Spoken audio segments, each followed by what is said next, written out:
Hello students, good morning, नमस्ते। कैसे हैं आप? तो आज का टॉपिक है किसी आवेशित चालक की सतह पर बल। तो इस टॉपिक को समझने से पहले, किसी आवेशित चालक की सतह पर बल, इस टॉपिक को पढ़ने से पहले हमें कुछ कंसेप्ट क्लियर करने पड़ेंगे। तो वो कंसेप्ट क्या हैं? तो सबसे पहले बात करते हैं एक चालक की। तो ये चालक बनाते हैं और हम इसे आवेश देते हैं। तो हमें ये पता है कि जब भी हम चालक को आवेश देते हैं तो वो आवेश इसके पृष्ठ पर एक समान रूप से वितरित हो जाता है। तो हम क्या करते हैं, चालक को आवेश देते हैं तो ये आवेश चालक के पृष्ठ पर देखिए एक समान रूप से वितरित हो रहा है। ये बात आपको समझ में आ रही है? कोई प्रॉब्लम ही नहीं है, ये बात हमें पहले से ही पता है। ठीक है। अब क्या होता है, जितने भी ये धनात्मक आवेश हैं ये चालक की पृष्ठ पर वितरित हो गए। अब ये धनात्मक आवेश हैं सारे, ये एक दूसरे को सब प्रतिकर्षित करेंगे। ये आवेश इसको प्रतिकर्षित करेगा, ये आवेश इसको, आपस में सभी, क्योंकि सभी धनात्मक आवेश हैं, ये एक दूसरे को प्रतिकर्षित करते हैं। तो इतनी बात आपको क्लियर हो गई? ओके। अब अगर हम इतना सा भाग लें चालक के पृष्ठ का तो इसको बोलेंगे अल्पांश। क्या बोलेंगे? अल्पांश। तो इस अल्पांश पर आवेश अगर देखें तो वो होगा dq। तो अब क्या होगा, अगर इस अल्पांश पर विचार करें, यहाँ से यहाँ तक देख रहे हैं आप अल्पांश, इसका नाम रखते हैं हम AB। तो इस AB अल्पांश पर विचार करें तो इस पर आवेश कितना है, dq, और इस पर कौन बल लगा रहा है? तो आंसर है, इस पर पूरा बचा हुआ जो चालक का पृष्ठ है उस पर जो आवेश है वो इस पर बल लगा रहा है। फिर से सुनिए, ये क्या है? AB। कहाँ से कहाँ तक है AB? AB है यहाँ से यहाँ तक। ये क्या है? अल्पांश है। इस पर आवेश कितना है? AB पर dq है। तो आवेश है कैसा? धनात्मक है। तो धनात्मक आवेश एक दूसरे को क्या करते हैं? प्रतिकर्षित करते हैं। तो इस अल्पांश पर हम देखें तो कौन बल लगा रहा है इस अल्पांश पर? जो बाकी बचा हुआ चालक का पृष्ठ है वो AB अल्पांश पर बल लगा रहा है। ये बात आपको क्लियर हुई? बाकी बचा हुआ चालक का ये कौन सा होगा? ये पूरी सतह। इस पर जो भी आवेश है वो किस पे बल लगा रहा है? इस पर आवेश बल लगा रहा है। इस तरह से ऐसा होता है। अगर हम देखें, मान ले आप, ये आप कहेंगे सर मैं तो ये अल्पांश मान लूंगा, तो मान लो भाई। तो इस पर बल कौन लगाएगा? बाकी बचा हुआ जितना भी चालक का पृष्ठ होगा वो इस पर बल लगाएगा। आप कहेंगे मैं तो ये अल्पांश मानूंगा, मान लो, तो बाकी बचा हुआ जो चालक होगा वो इस पर बल लगाएगा। ये बात आपको क्लियर हुई या नहीं हुई? ओके। तो ये बात हम इतनी जो हमने कंसेप्ट पढ़े ये हम अभी लिखते हैं। ये सबसे पहले हम ये कंसेप्ट को, इसकी थ्योरी पढ़ते हैं। तो सबसे पहले क्या कह रहा है, हेडिंग लिख लिया आपने, किसी आवेशित चालक की सतह पर बल। और सबसे पहला जो कंसेप्ट है वो है, जब किसी चालक को आवेश दिया जाता है तो वह चालक की सतह पर एक समान रूप से वितरित हो जाता है। कोई प्रॉब्लम नहीं है इसमें? ठीक है। नेक्स्ट पॉइंट देखो, यदि किसी आवेशित चालक के पृष्ठ पर, ध्यान दीजिए, किसी अल्पांश पर विचार करें, तो मैंने किस पर विचार करा था? फिर अल्पांश पर हमने विचार किया था। तो उस पर चालक का बचा हुआ शेष भाग बल लगाता है। यह बात क्लियर हुई आपको? ओके। चालक के प्रत्येक, फिर हमने क्या किया था, मैंने बहुत सारे अल्पांश बताए थे आपको। तो प्रत्येक अल्पांश पर एक प्रतिकर्षण बल कार्य करता है। तो जितने भी अल्पांश हैं उन पर सब पर एक प्रतिकर्षण बल कार्य करता है। तो ये तीनों लाइनें समझ में आई आपको? आ गई। उसके बाद फिर से इस डायग्राम के बारे में बात करते हैं। ओके, ये डायग्राम वही है जो अभी हमने देखा था। तो हमने यहाँ पर, एक मिनट छोटा कर लेता हूँ थोड़ा सा, और ओके। तो अब देखिए, तो अब ये है चालक, इसको आवेशित कर रखा है और यहाँ से यहाँ तक अल्पांश लिया है। ये यहाँ से यहाँ तक, इस अल्पांश का नाम रख दिया है AB। अब सुनना, अब हमने पिछले क्लास में पढ़ा था कि कोई भी ये आवेशित पृष्ठ होता है चालक का, इसके पृष्ठ पर विद्युत क्षेत्र का मान कितना होता है? पृष्ठ पर विद्युत क्षेत्र की तीव्रता का मान कितना होता है? KQ/R²। याद करो, किसी चालक के पृष्ठ पर विद्युत क्षेत्र की तीव्रता का सूत्र क्या होता है? KQ, फिर से लिखता हूँ, KQ/R²। हमने से आगे सॉल्व किया तो हमारे पास आया था सिग्मा अपॉन में ε0। याद करो। सबको समझ में आई बात? ओके। किया था पिछले लेक्चर में हमने, ये प्रूव किया था, सिग्मा अपॉन ε0 चालक की सतह पर ये हमारे पास विद्युत क्षेत्र की तीव्रता होती है। अब ये जो तीव्रता होती है ना चालक की सतह पर, सिग्मा अपॉन, ये बिल्कुल अगर चालक की सतह के निकट अगर किसी बिंदु पे बात करें तब भी सिग्मा अपॉन एप्सिलॉन नॉट होती है वो विद्युत क्षेत्र की तीव्रता। मैंने क्या कहा, चालक की सतह पर विद्युत क्षेत्र की तीव्रता कितनी होती है, के Q upon capital R square. या आप अगर देखें चालक की सतह पर भी देखें या बिल्कुल अगर आप पास में देखें तब भी विद्युत क्षेत्र की तीव्रता कितनी होती है, सिग्मा अपॉन एप्सिलॉन नॉट। तो ये बात आपको क्लियर हुई, चालक की सतह के निकट विद्युत क्षेत्र की तीव्रता कितनी होती है, सिग्मा अपॉन एप्सिलॉन नॉट।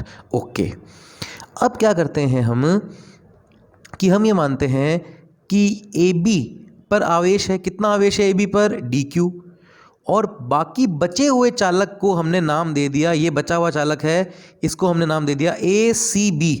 ये देखो नीचे एक पॉइंट है, ये पॉइंट दिख रहा है आपको, इस पॉइंट को नाम दिया हमने सी। तो बचा हुआ चालक कौन है, ए सी बी, और अल्पांश कौन है, ए बी। ये बात क्लियर हुई। अब अल्पांश पे भी आवेश है डी क्यू, तो अल्पांश के कारण जो विद्युत क्षेत्र होगा वो हमने लिया है E1 वेक्टर। E1 वेक्टर विद्युत क्षेत्र किसके कारण है, अल्पांश के कारण, क्योंकि अल्पांश पर भी आवेश है तो अल्पांश के कारण भी विद्युत क्षेत्र होगा, तो अल्पांश के कारण विद्युत क्षेत्र हो गया है E1 वेक्टर। अब जो बचे हुए भाग के कारण, जो ACB आपको भाग दिख रहा है, उसके कारण जो विद्युत क्षेत्र है वो है E2 वेक्टर। बचे हुए भाग के कारण विद्युत क्षेत्र कितना है, E2 वेक्टर। सुनते रहना। ओके, तो अब क्या है कि ये चालक, तो यहां पर हमने एक बिंदु लिया, यहां पर हमने एक बिंदु लिया, ये मान लीजिए आप, थोड़ा सा इसको बड़ा करके दिखाता हूं, एक मिनट। ओके, तो यहां पर आपने एक बिंदु लिया और यहां पर आपको विद्युत क्षेत्र की तीव्रता की दिशा ज्ञात करनी है, तो यहां पर आपने क्यू नॉट रख दिया, एक इधर इस पॉइंट पे आपने क्यू नॉट रख दिया। तो ये जो अल्पांश है इस पर भी आवेश डी क्यू है, तो ये क्यू नॉट को ऐसे प्रतिकर्षित करेगा ऊपर की ओर। तो अल्पांश के कारण जो विद्युत क्षेत्र हुआ वो E1 वेक्टर, तो E1 वेक्टर की दिशा भी कहाँ आई, ऊपर की ओर। और अगर आप बचे हुए भाग पर जो आवेश है उसके कारण विद्युत क्षेत्र की तीव्रता देखेंगे तो वो भी क्यू नॉट को ऊपर की ओर ही प्रतिकर्षित करेगा। तो इसका मतलब है कि अल्पांश के कारण भी विद्युत क्षेत्र है इधर ऊपर की ओर, और बचे हुए भाग के कारण भी विद्युत क्षेत्र की तीव्रता है ऊपर की ओर। ये क्लियर हुआ आपको? फिर से बताऊं क्या, जल्दी से देखो। तो ये एक चालक है, इस पर हमने ऐसे आवेश को वितरित किया हुआ है, सुनते रहिए। ये मैंने ले लिया एक छोटा सा अल्पांश, नाम रख दिया ए बी, बचे हुए भाग का नाम रख दिया मैंने सी। तो ए बी के कारण विद्युत क्षेत्र की तीव्रता यहाँ पे देखनी है, तो यहाँ पे क्यू नॉट रखो। ए बी क्या करेगा, इसको प्रतिकर्षित ऊपर की ओर, ठीक है। तो विद्युत क्षेत्र की तीव्रता ए बी के कारण क्या हो जाएगी, आपके ऊपर की ओर, और बचे हुए भाग के कारण भी आप विद्युत क्षेत्र की तीव्रता देखेंगे तो वो भी ऊपर की ओर आएगी। तो ये बात आपको क्लियर हो गई। ए बी के कारण विद्युत क्षेत्र की तीव्रता कितनी है, E1 वेक्टर, और बचे हुए भाग के कारण विद्युत क्षेत्र की तीव्रता कितनी है, E2 वेक्टर। तो कुल विद्युत क्षेत्र की तीव्रता जो होगी E वेक्टर, वो हो जाएगी हमारे पास E1 vector plus E2 vector. ये बात आपको समझ में आई? चालक की सतह पर विद्युत क्षेत्र की तीव्रता E1 अल्पांश AB के कारण विद्युत क्षेत्र की तीव्रता प्लस E2 वेक्टर क्या है, बचे हुए भाग के ACB के कारण विद्युत क्षेत्र की तीव्रता, और E क्या है, कुल विद्युत क्षेत्र की तीव्रता। अब आपको पता है चालक की सतह पर जो, या सतह के निकट जो विद्युत क्षेत्र की तीव्रता होती है वो कितनी होती है, सिग्मा अपॉन एप्सिलॉन नॉट, और अगर दिशा निकालें तो n कैप। ये क्लियर हुआ आपको? अब सुनते रहना। तो अब अपन को पता है पूरे चालक के कारण पृष्ठ पर विद्युत क्षेत्र की तीव्रता कितनी होती है, सिग्मा अपॉन में एप्सिलॉन नॉट। ये बात लिख ली, sigma upon epsilon naught n cap. Equation number 1 लिख दिया इसको। अब हमने चालक को दो भागों में विभाजित किया है, एक तो छोटा भाग AB अल्पांश AB, और एक शेष भाग ACB। अब AB के कारण विद्युत क्षेत्र कितना है हमारे पास, E1 वेक्टर, और शेष भाग ACB के कारण हमारे पास विद्युत क्षेत्र कितना है, E2 वेक्टर, और कुल विद्युत क्षेत्र क्या होगा, E1 vector plus E2 vector. ये क्लियर हुआ आपको? ओके, तो आपने लिख दिया कुल विद्युत क्षेत्र हो गया हमारे पास E vector equal to E1 vector plus E2 vector, और E वेक्टर की वैल्यू कितनी है आपके पास, sigma upon epsilon naught n cap. ये वैल्यू आपने लिख दी, E वेक्टर की कितनी लिख दी, sigma upon epsilon naught n cap equal to E1 vector plus E2 vector. Equation number 2 हो गई। क्या इतना समझ में आया तुम्हें? कोई प्रॉब्लम नहीं है? E1 vector plus E2 vector equal to sigma upon epsilon naught n cap, कोई दिक्कत नहीं है? ओके, ये आपका स्टेप नंबर 1 हो गया। आप समझ लीजिए कि आपका 60% डेरिवेशन हो गया है। अब एक बात और समझनी है, बस खत्म, बस ढंग से देखना अब ये बात, बिल्कुल एक बार 1 मिनट कॉन्सेंट्रेशन रख लो, समझ में आ जाएगा, ठीक है। क्वेश्चन इंपॉर्टेंट है, बाद में समझ में नहीं आता, एग्जाम के पास ही। अब ढंग से बिल्कुल ध्यान दीजिए इस पे। अब कह रहा है, ये तो बाहर की बात होगी, पहले हमने विद्युत क्षेत्र की तीव्रता कहाँ निकाली थी, बाहर। अब हम विद्युत क्षेत्र की तीव्रता निकालेंगे चालक के अंदर। तो यहां देखेंगे हम, तो बाहर की बात तो करनी नहीं है, हमें अंदर की बात करनी है। तो एक बार मैं क्या करता हूं, ऐसे अंदर। अब ध्यान लगाइए, यहां इस बिंदु पर ध्यान लगाइए। तो इस बिंदु पर मुझे विद्युत क्षेत्र की तीव्रता कैलकुलेट करनी है। तो जहां भी विद्युत क्षेत्र की तीव्रता मुझे निकालनी होती है वहां पर मैं क्यू नॉट रखता हूं, क्यू नॉट। तो इस बिंदु पे मैंने क्या रख दिया, क्यू नॉट। तो ये कौन सा भाग है हमारे पास, ए बी। अब ए बी पर आवेश ऊपर है, वो क्यू नॉट को कैसे प्रतिकर्षित करेगा, आप यहाँ पे फिर से देखिए, ध्यान से देखिए। इधर देखो, मैंने इधर मुझे विद्युत क्षेत्र निकालना है, तो मैंने इधर क्या रख दिया, क्यू नॉट। अब ये वाला भाग कौन सा है, ए बी। ए बी पर आवेश है। अब ए बी पे ये जो प्लस प्लस आवेश है, ये क्यू नॉट को क्या करेगा, ऐसे प्रतिकर्षित करेगा ना, ऐसे यूं। तो ए बी के कारण क्यू नॉट कहाँ जा रहा है, नीचे। इसका मतलब ए बी के कारण जो विद्युत क्षेत्र की तीव्रता E1 वेक्टर है, E1 वेक्टर की दिशा कहाँ हो गई, नीचे की ओर। ये बात क्लियर होगी क्योंकि वो क्यू नॉट को प्रतिकर्षित कर रहा है। सुनते रहना। ओके, अब बात करते हैं कि जो बचा हुआ भाग है, जो बचा हुआ भाग है ए सी बी, उसके कारण विद्युत क्षेत्र की तीव्रता क्या होगी। तो आप देखिए, बचा हुआ भाग ये, ध्यान देते ना, यहाँ पर मैं क्यू नॉट रख रहा हूँ। तो ये जो बचा हुआ भाग है वो क्यू नॉट को कैसे प्रतिकर्षित करेगा, ऊपर की ओर। ध्यान दीजिए भाई, जैसे ये बचा हुआ भाग ये वाला है हमारे पास, ये plus plus plus plus plus है, यहाँ क्यू नॉट रखा, तो ये प्रतिकर्षित कैसे करेगा क्यू नॉट को, ऊपर की ओर। ये क्लियर हुआ। तो बचे हुए भाग के कारण विद्युत क्षेत्र कितना है, E2 वेक्टर, और उसकी दिशा हो गई ऊपर की ओर, क्योंकि वो क्यू नॉट को ऊपर की ओर प्रतिकर्षित कर रहा है। और ए बी वेक्टर के कारण विद्युत क्षेत्र की तीव्रता हो गई नीचे की ओर। ध्यान देते रहना।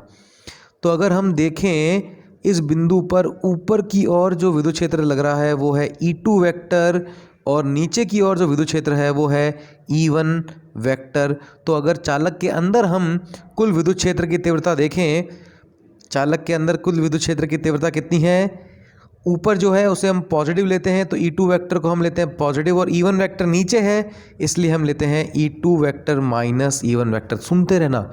अब ये चालक के अंदर है, आपको पता है चालक के अंदर विद्युत क्षेत्र की तीव्रता शून्य होती है।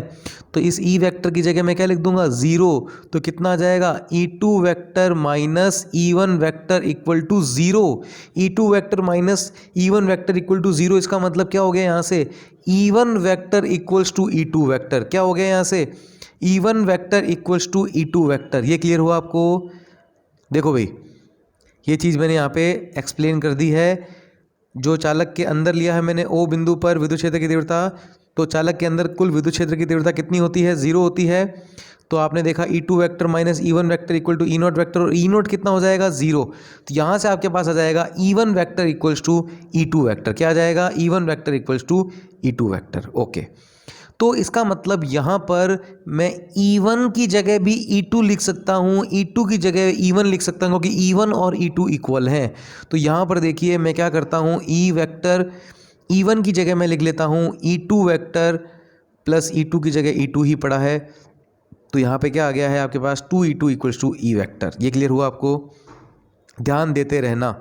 आपको पता है कि सिग्मा अपॉन एप्सिलॉन नॉट जो था वो किसके इक्वल था, E1 प्लस E2 के। ये इक्वेशन देख लो आप, ये देखो sigma upon epsilon naught N cap किसके इक्वल था, E1 प्लस E2 के। अगर मैं यहाँ पे वेक्टर नहीं लगाऊंगा तो मुझे एन कैप भी यहाँ पे नहीं लगाना पड़ेगा।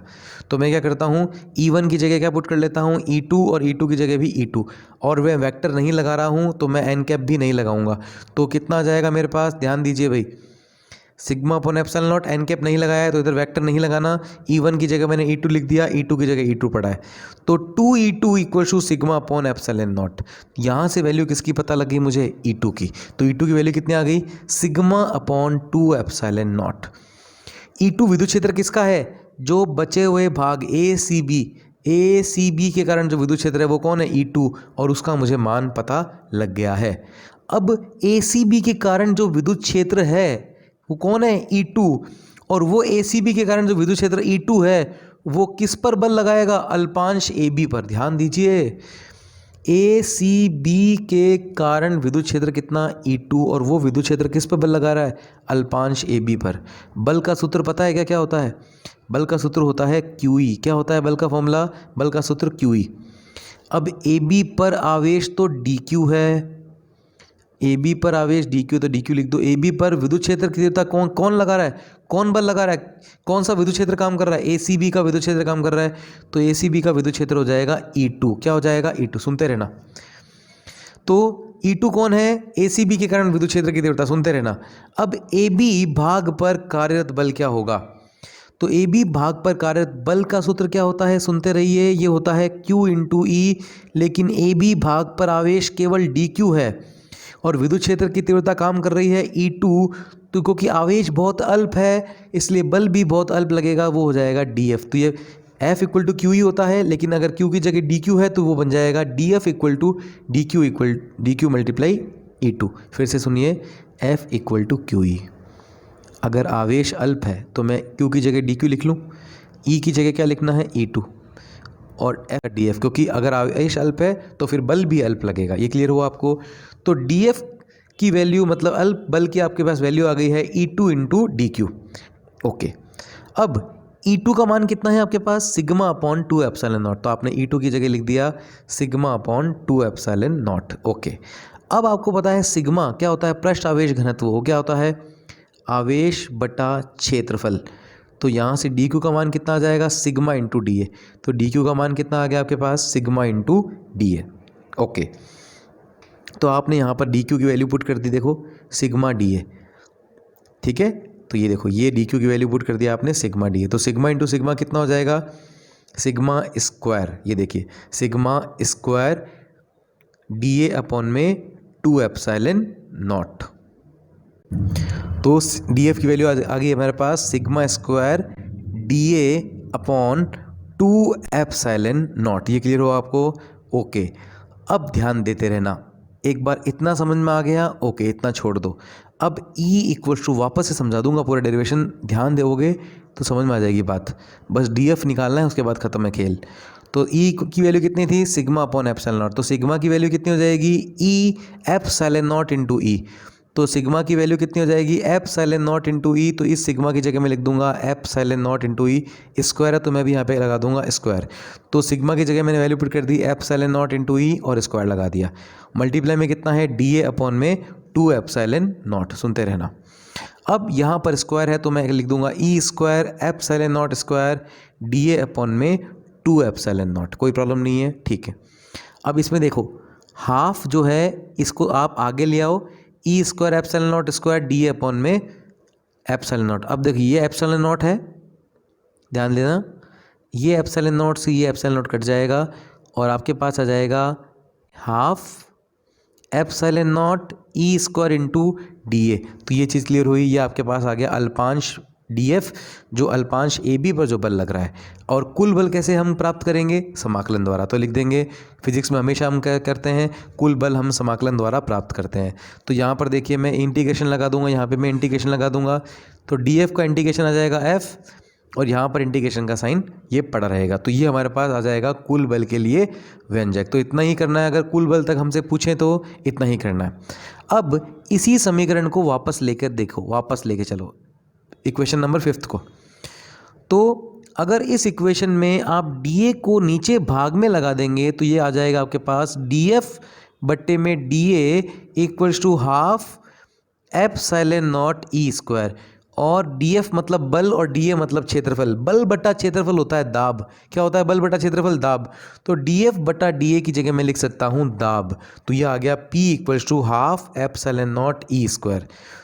तो यह विद्युत दाब कहलाता है। इसी के साथ ही हमारा डेरिवेशन कंप्लीट हो गया है, ठीक है। अब अगर आपसे पेपर में पूछें कि विद्युत दाब के लिए व्यंजक लिखो तो आपको यहाँ तक करना है। अगर आपसे पेपर में कहें विद्युत बल के लिए व्यंजक लिखो, यहाँ तक करना है। फिर से फटाफट से देख लो, मैं 1 मिनट में ना वापस रिवाइज करा दूंगा। देखो सबसे पहले आपको ये दिख रहा है अल्पांश AB। अल्पांश AB के कारण विद्युत क्षेत्र कितना था, E1 वेक्टर। और बाकी जो रिमेनिंग भाग था, शेष भाग था, उसके कारण कितना था, ACB के कारण E2 वेक्टर। तो सबसे पहले बाहर देखना है, इस बिंदु पर जो कुल विद्युत क्षेत्र की तीव्रता E वेक्टर थी वो कितनी आ गई थी, E1 vector plus E2 vector. अब E वेक्टर जो है कुल विद्युत क्षेत्र की तीव्रता वो कितनी थी, sigma upon epsilon naught N cap. तो यहाँ पर मैंने लिख दिया sigma upon epsilon naught N cap E1 vector plus E2 vector. कोई प्रॉब्लम नहीं है। उसके बाद अंदर आ जाओ। अंदर आपने देखा कि E2 वेक्टर ऊपर है, E1 वेक्टर नीचे है, तो E2 vector minus E1 vector बराबर 0, क्योंकि कुल विद्युत क्षेत्र की तीव्रता अंदर कितनी होती है 0। तो इसी के साथ आपके पास आ गया था E1 vector equals to E2 vector. तो E1 और E2 आपके पास इक्वल आ गए थे। तो यहाँ से आपने क्या किया, E1 और E2 आपके पास इक्वल आ गए, तो यहाँ पर आपने E1 की जगह E2 लिख दिया, तो आपके पास आ गया 2E2 equal to sigma upon epsilon naught, और आपने E2 का मान वहाँ से निकाल लिया, और E2 का मान आपके पास आ गया सिग्मा अपॉन 2 एप्सिलॉन नॉट। तो E2 तक समझ में आया। अब आपको E2 जैसे ही आपके पास आ गया, तो आप बल ज्ञात कर सकते हो अल्पांश AB पर। तो अल्पांश AB पर जो बल लग रहा है वो है अल्पांश AB पर जो बल लग रहा है वो है DF equal to DQ into E2।